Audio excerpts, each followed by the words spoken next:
l'événement de ces 20 dernières années qui m'a le plus marqué, eh bien, c'est le 4 novembre 2008. C'est l'élection de Barack Obama à la tête de la présidence des États-Unis d'Amérique. C'est un moment, il faut se souvenir, qu'il y a eu un retentissement international très important parce que c'était le premier président noir élu.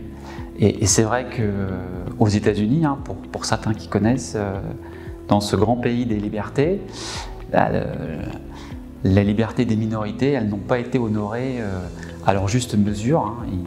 Il a fallu une guerre civile fondatrice pour abolir l'esclavage.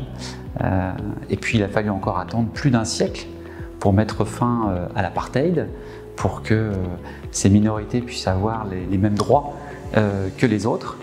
Et donc l'élection de Barack Obama, pour moi, c'est la fin de ce processus. C'est le marqueur d'un monde nouveau, un monde dans lequel chacun a sa chance.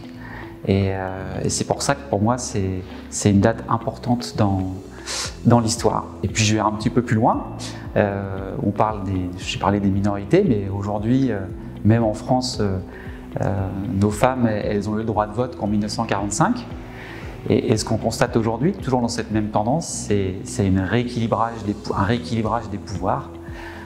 Les femmes le prennent, et c'est bien ainsi, parce que la mixité, c'est un gage d'équité, mais c'est aussi un gage d'efficacité et un gage de longévité.